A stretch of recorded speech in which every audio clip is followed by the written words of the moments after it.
Hello, hi, my name is David, and today I'm giving a presentation on the power of reactive SEO, content, and PR. So before I go too much into the topic at hand, I just want to quickly introduce myself. So my name is David, David Wilson. I'm head of PR and content marketing at Koozai. We're an established agency, got 19 years experience. We've worked with over 440 clients, both big and small in many sectors. We get over 4.8 out of 5 stars on Google reviews and have great, obviously customer testimonials. And our average client relationship's 4+ years. So that's great there. My expertise is in content marketing and PR. I've worked in first PR and then digital marketing, content marketing for over 14, 15 years now.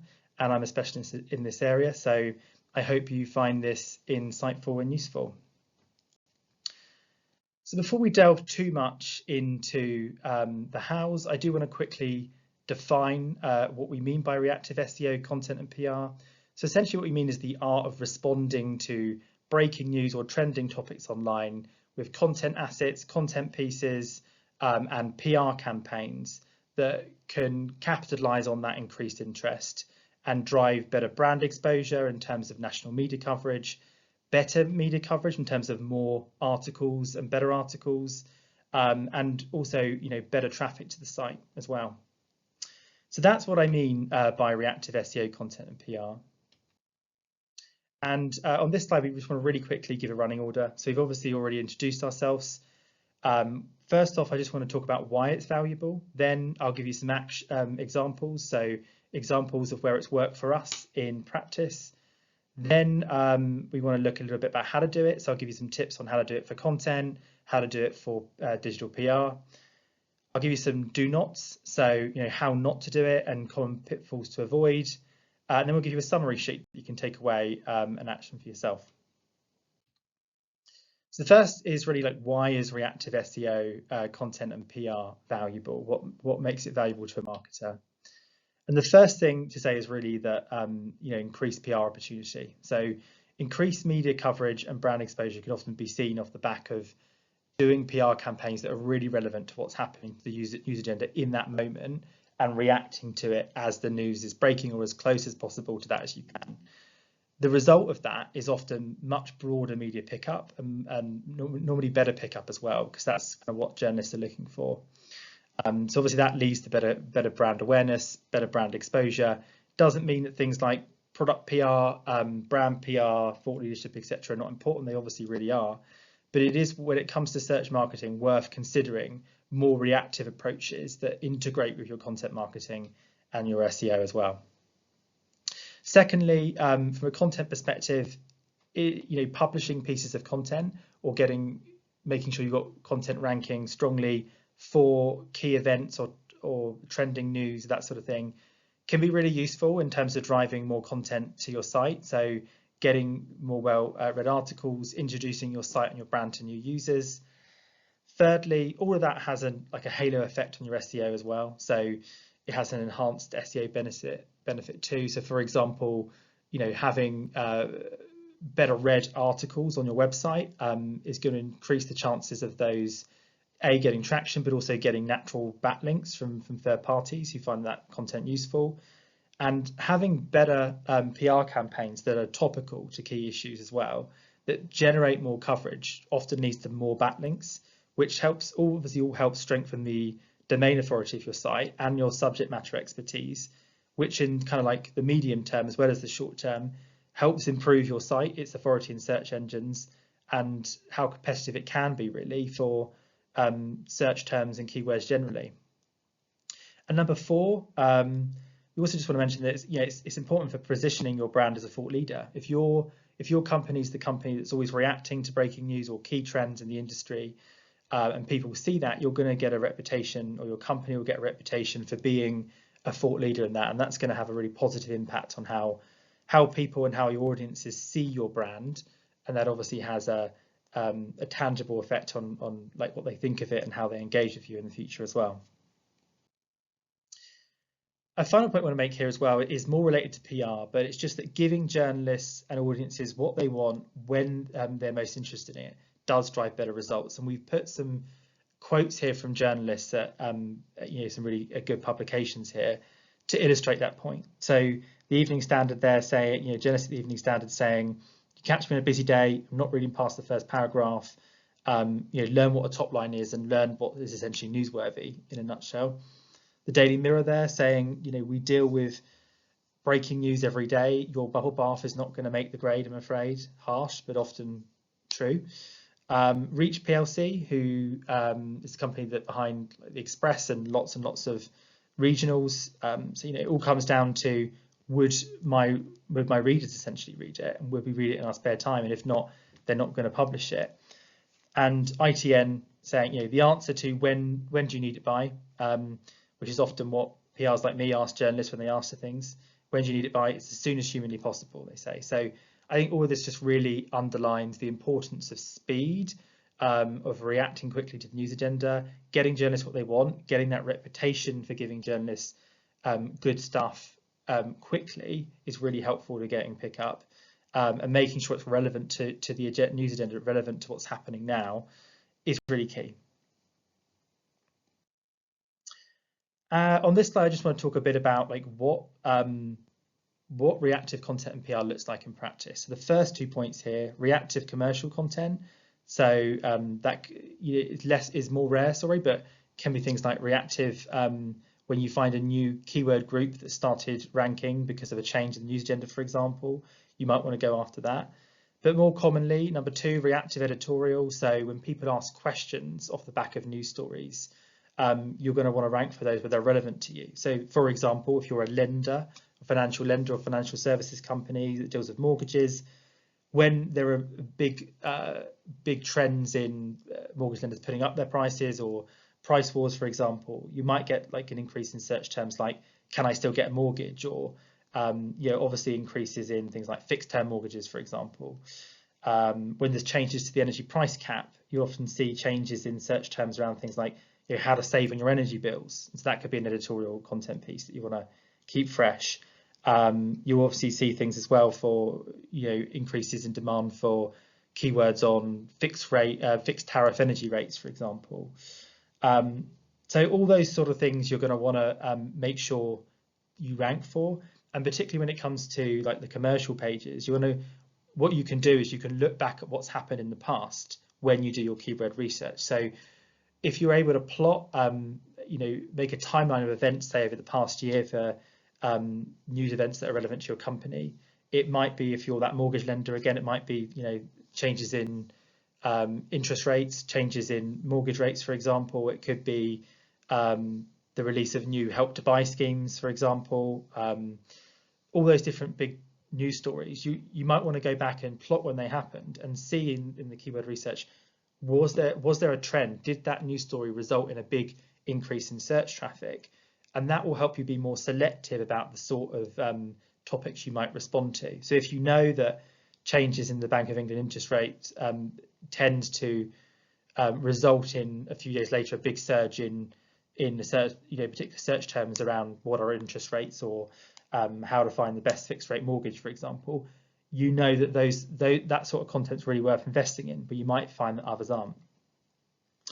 And on the PR side, it tends to be things like spokesperson commentary, so commentary in response to breaking events or even planned news. So things like the budget, you might want to respond to that with commentary to the personal finance editors. If you're a tech company that specialises in cybersecurity, for example, you might want to respond to any big cyber attack. There tends to be a few of them every year. I think there was one on the NHS a couple of years ago. You might want to respond to that with a commentary piece on the importance of preparing for cyber attacks and what businesses can do to prevent them. All those different things you can do, and there are different opportunities out there on spokesperson commentary. Number 4, you can also look at polling. So you can work with third-party polling companies to do snap polls in relation to key events. So things like, for example, mentioned the budget earlier. There was a lot in the most recent budget, Rachel Reeves' first budget, on tax increases effectively for businesses in the form of national insurance, in the form of minimum wage increases. If it was relevant to your business, you might want to do a snap poll to 500, 1,000 business owners, asking them what their thoughts are or what they plan to do as a result of that, for example. And what you get back from that could be a really interesting trend story that means you can do a piece, really strong piece of content on your site, but also is really newsworthy and you can push out to the media too. Fifth, it's worth noting that journalist requests, and the importance of building relationships. So there are, I guess you call them media databases or alert services. When journalists don't have a contact for a particular subject they're writing about, say for example they're writing an article on renewable energy, they often reach out using services like HARO, services like ResponseSource, and that allows them to put an alert out to a big database of PRs and in-house comms people, requesting expertise, requesting advice, requesting information or stats, for example, in order to help them write their article, essentially. Also, some journalists still use Twitter, or now X, so using the hashtag journorequest. So if you search hashtag journorequest, you might find some journalists on there posting about articles they're writing, information they need to. Sign up to some of those services. ResponseSource costs money. HARO, I think, is still free, but those sort of services can be great for reactive PR and getting opportunities in your inbox, essentially.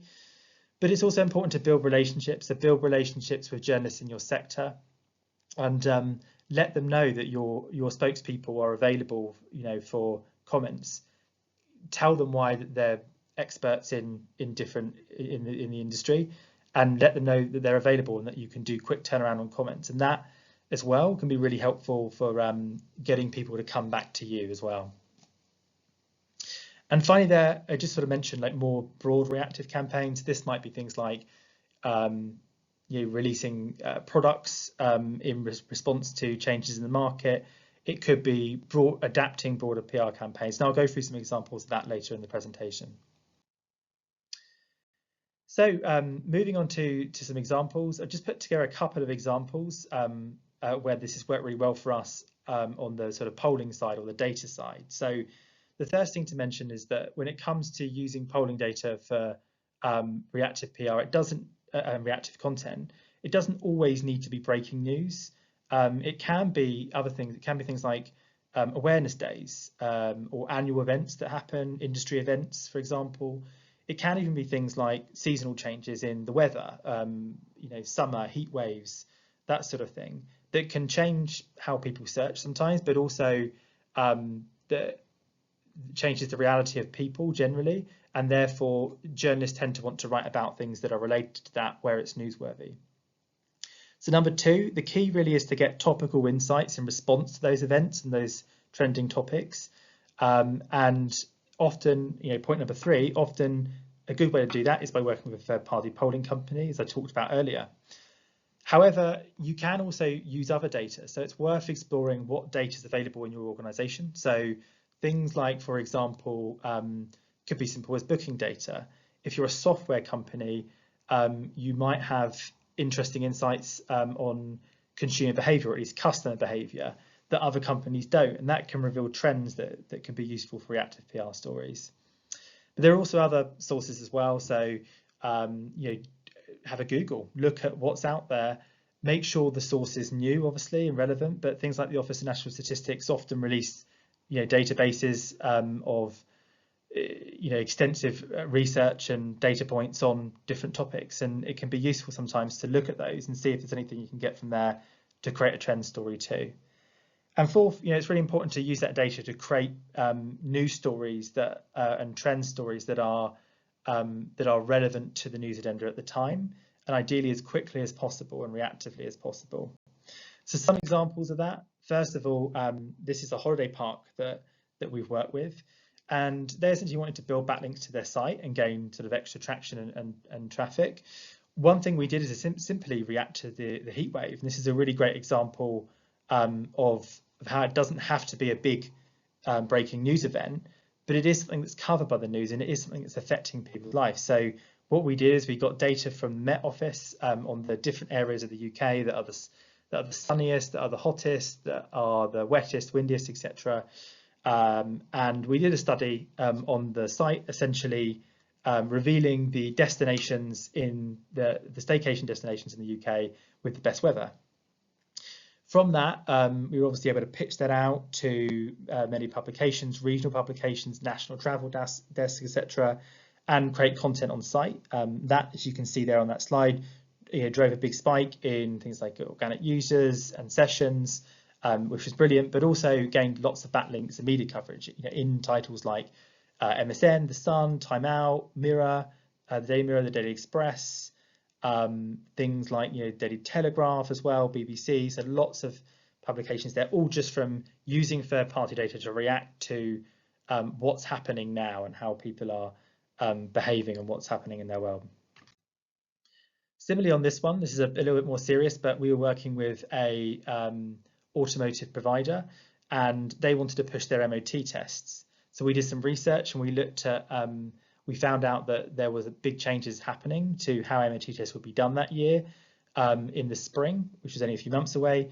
So we put together a series of content assets and a series of PR assets. So we did a study, we used their data, in-house data, to reveal the most common reasons that people fail their MOT and the most common reason people fail their MOT in different parts of the country, as well as like the areas, the towns and the cities with the highest MOT failure rates.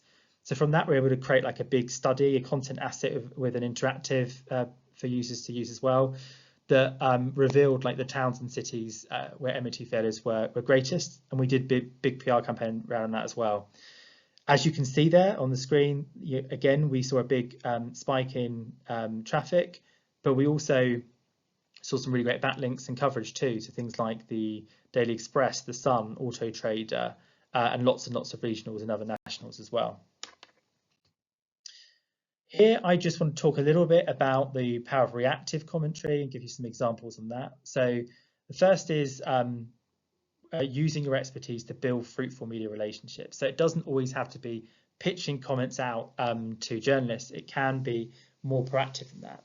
So with this example, we work with essentially a private GP practice or a chain of private GPs that wanted to get more backlinks and a bit more brand awareness generally with reactive PR. So we essentially worked with them to identify their key spokespeople and who had the best expertise in different areas of healthcare. We created biographies on them and we went out to healthcare editors ahead of time and pitched their expertise and just said to them, hey, look, whenever you're writing an article, whatever it's on, be it a particular health condition or a trend, let us know and we can provide commentary from a GP or an expert in healthcare really quickly for you. It worked really, really well, and that's all we had to do. And we got lots and lots of requests from journalists throughout the year, particularly from publications like those on the right there, like the Metro, Yahoo, Evening Standard, The Sun, The Express, The Mirror, etc. All from being proactive about this, so that we can react to news stories and become a resource for journalists as well. And in a similar vein, this one is responding to major awareness days creatively. So this is another healthcare company, but this time an online testing company for different conditions. We did a similar thing, but we were more proactive this time about it. So we looked at different awareness days related to the products they offered. So things like STI Awareness Week, Cervical Cancer Awareness Week, and we pitched stories, so data stories, but also just commentary related to particular health conditions, trends that people had, and symptoms they should look out for example. And we pitched that out to the healthcare editors. We let them know about their expertise in advance. We got a lot of requests back for commentary and expertise as well. And we saw a lot of media pickup on this. We saw regular pieces in The Sun, the Metro, Good to Know, Cosmo, Evening Standard, Huffington Post, Women's Weekly, and lots of others as well. This one is a price comparison site. So we did the similar thing with the budget here. And with the budget, we pitched out commentary in relation to what the budget meant for consumers from personal finance editors or experts, at the price comparison site, and got a lot of broadcast opportunities and national media opportunities like the BBC, Telegraph, FT, MSN, Daily Mail, etc. And finally, this one we put in here. It's a little bit older, but it's just to show that it doesn't always have to be in relation to one event. It can be a change in consumer behaviour. So this was when lockdowns first happened in the COVID-19 pandemic. It was for a travel provider to the Isle of Wight. And whilst it obviously wasn't great in the short term for them, we used it as an opportunity to get more backlinks in place via PR and to get more content on site. And we used the fact that people's reality was changing, the fact that people were no longer able to go outside as much and do things and they were bored, to target the features desk with articles, related to activities they could do. And we drew on activities that are popular and that are really good at the destination. So things like stargazing, things like activities like cycling, things like fossil hunting in your local area. We created guides on these that we put on the site. They got a lot of traction, as you can see there. We saw spikes in organic sessions, but also mainly really PR. So we pitched this out and we got articles on things like lockdown stargazing and other things in places like Country Living, AutoTrader, House and Garden, Yahoo, Country and Town House, Telegraph, etc. So these are just some examples of how you can do reactive PR and the sorts of things you might want to respond to. Here I just want to go over getting the most out of these reactive campaigns and things you should consider. So the first thing really is on the PR side is plan for reactive PR in advance as much as possible. So the time you have, the window you have to react to some stories can be really short sometimes. So create a calendar of things you want to react to, and where you can create PR assets in advance and where you know broadly what the topic's going to be or what the content's going to be, create the, point number 2, create the media list, create the press releases, create the comments and the materials, and as much as possible, do it ahead of time to save time on the day so that you're able to react much more quickly. And the more quickly you react, the more likely is you'll get the pickup you're looking for. Point number 3, secure as many PR and content hands as you can. Reacting quickly can be tough sometimes, particularly when the subject matter is complex, and you're going to want people to proof stuff and that sort of thing as well. So make sure you have people to support you. And point number 4, make sure you have spokesperson availability. So if you're relying on spokespeople, particularly if it's an event such as the budget, for example, where you don't know what's going to be in it, you need to be able to have that spokesperson on hand to give you the expertise immediately so that you can write a comment and then approve that commentary really quickly so you can get it out the door. So that's really important. So it's talking to your spokespeople ahead of time after you've identified who they are and getting their availability and cooperation. Point number 5, as I mentioned in some of those previous examples, do go to journalists ahead of time. If you've got a good expert, let them know ahead of time, and that can be really helpful because they're more likely to look out for your comment and they're a bit more likely to include it if they know who you are as well. And point number 6, build a bank of assets, build a bank of data. If you've got polling data or studies, build a bank of press releases on different topics. Build a bank of commentary on the different topics you cover. So going back to that mortgage lender example, or a financial services company, you might look at different topics that you generally cover. One might be mortgages, one might be loans, one might be credit cards, one might be business loans. Make sure you've got a bank of assets that you can rely on so that you can react more quickly. It will save you time when you're reacting to things that are unexpected. And on the content side, similarly, create a content calendar of awareness days and things that you can plan ahead of time, and create those assets as well and create that content ahead of time. And number 2, research the event. So do be discriminate about what things you react to. It's all very well pulling a list of awareness days and things that you might want to write about, but it's important to first do some keyword research to see, have people, has that particular awareness day or that particular event resulted in a spike in keyword searches in a particular area, international. So say it was Sexual Health Awareness Day we mentioned before. Does that actually increase searches related to sexual health and testing, for example? If it doesn't, then you might want to reevaluate whether you do it or not. So be discriminate and do your research, do keyword research. 3, be selective. Are the events you're responding to brand relevant? So are they a good fit for the brand, but also are they audience relevant? Are the people that are searching for those things also likely to be potentially customers or at least stakeholders that you want to engage with?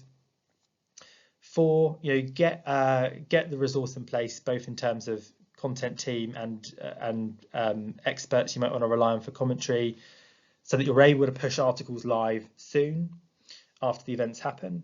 Number 5, publish the content ahead of time when you can. So if you know what's going to be in the content and you have the information already, there's no harm in publishing it a bit early often, because that gives it time to get crawled by Google. If there's any issues with it being indexed, you can address that ahead of time. It also if it's been sitting there for a while, it's more likely to get backlinks and get some authority that will help it when that change in search behavior happens. And number 6, don't forget that this is just one tactic in your arsenal, and it's really important not to neglect tech SEO, link building, and general content work. If you do reactive PR, but your website, the SEO fundamentals of your site are not good, chances are it's not going to work, because you won't be able to rank for those things. So make sure on a content side that you are, and an SEO side generally, that you are looking after the technical SEO of the site, that you are building relevant links to the domain, that it has a strong domain authority, that sort of thing. And finally, I just want to really go over some common pitfalls and things not to do, things to avoid. So number 1, don't try to react to everything. If you do, the chances are you'll be spread thin, you'll create shoddy work, and shoddy work doesn't get picked up both in the media, and search engines don't like poor content either. Number 2, don't forget audience relevance and brand relevance. Make sure it's a good fit for the audience and the brand. Number 3, don't forget to get enough resources in place, both in terms of PR, content, and spokespeople. Number 4, don't react with commentary where you don't have the right available expertise or your company's not a natural fit. So particularly on the PR side, if you're going out to the media and your spokesperson isn't an ideal spokesperson for that sort of thing, they might not use you, or worse, they might judge you a bit.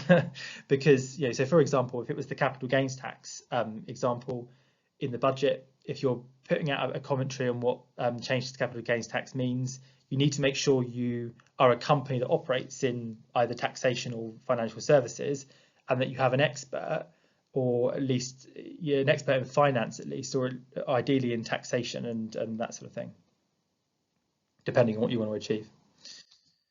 Number 5, don't forget that journalists want materials that include a new take, an unusual angle, and relevance to their readers. So again, on that capital gains tax example, if you're putting out a commentary in response to something that's happened in the budget, don't just explain the measures that's happened, because the journalists in most cases will know that already. What they want from you in many cases is commentary on what that means for their readers. So that could be, depending on the publication, it could be investors, it could be consumers, it could be savers, it could be the general public, public services, for example, depending on who your audience is and who the publication's audience is. So explain what it means, and if you're happy, or the brand's happy, don't be scared to put an opinion on it, and your thoughts or the company's thoughts on what it means for what that means for your customers and how you interpret that, because that can often go down well too. Number 6, don't start with events that are really competitive. I've mentioned the budget a few times, and that is actually one that is very competitive. Many PRs pitch for that, and you have to remember that whilst the budget is heavily covered, their own articles can only be so long, and they can only include so many quotes in them, and often they'll pick the best. So if you don't have the authority in that area, don't have the spokespeople in that area, or you're not a good fit for it, don't go for things that are really, really competitive. If you're not going to be serious about them, maybe start with things that are a bit easier first. Number 7, don't forget to proof and double check for inaccuracies. It sounds obvious, but if you're reacting quickly to news on content or PR, it's much easier to make mistakes. So you need the resource in place to proof it, or at least slow down enough to be able to proof it before you get it out. Because obviously if you don't, you're going to look bad to journalists, and that's never good, and it's not good for your relationship with them or how well they're going to rely on you. And number 8, don't get disheartened if it doesn't work at first. There are lots of different ways you can do reactive PR, and if you haven't done it before, finding your niche might take a little bit of a while, or finding the niche that works for you and generates coverage for you and traction online might take a while, or it might take a few different tactics and attempts. So try, learn from it, and do different things and figure out what works for you. And finally, to put some example, some more quotes again from the media in here. So Global Radio saying, don't offer spokespeople who then turn out to not be available. So that really speaks to the importance of making sure you get their availability in time. Bristol Live talking about not being too friendly if you don't know the journalist. People often think of PR in terms of ab-fab and smoozing people, and whilst there's an element of that, it's obviously important not to fake it, not to come across, that can come across in not great, and also, journalists want you to be clear and direct when you're pitching to them about what they want, what you want, and what the story is and why it's newsworthy, because they're busy. The Evening Standard says, be upfront about how big a sample is when it comes to surveys. So this speaks to the importance of making sure that you do a proper survey that's got a good sample size and a good methodology. So ideally working with a third-party polling company to make that. And Reach PLC said, you don't need to call us first to check that it's okay to send an email. Just send the damn email. So essentially, I think all this really speaks to is the importance of acting quickly and not wasting journalists' time, and giving them what they want when it's relevant to them, and giving them stuff that's relevant to what they're already working on and the topics they're already covering. That's a really important part of forming relationships and an important part of gaining better media traction and PR traction. So just to really quickly recap then, obviously reactive SEO content PR can be a really great tool for driving extra traffic and coverage to your site, and extra sessions and traffic to your site, and giving you more brand exposure. But the key is really to pre-prepare for it. So prepare materials, content, comms data, polling data, spokespeople, media lists, all of that. Do as much as you can ahead of time so that you can act as quickly as you can on the day you're reacting. You make a judgment call on topics, be that content articles or PR campaigns. Make a judgment call whether it's worth your time, whether the likely result is going to be worth your time based on the research you've done, and make sure it's audience relevant. Make sure it's relevant to your types of customers and stakeholders, and make sure it's brand relevant and that it's a good fit for your brand. Number 4, secure resources ahead of time. Fail to plan and plan to fail. Make sure you've got enough people in place to be able to react to these things. Number 5, be selective on the topics and explore other areas. Don't just rely on commentary. Think about polling. Think about other more creative ways you can do reactive PR. And number 6, just be patient, be adaptive and be persistent. It won't always work. Not every campaign is always going to work. And so learn from any mistakes, move on, and keep going, because it will eventually work if it doesn't at first. So that's the presentation today. I hope you found that insightful or interesting. Thank you for listening. If you've got any questions, please feel free to email me. My email's on the screen there. It's david.wilson@koozai.com. Thank you very much.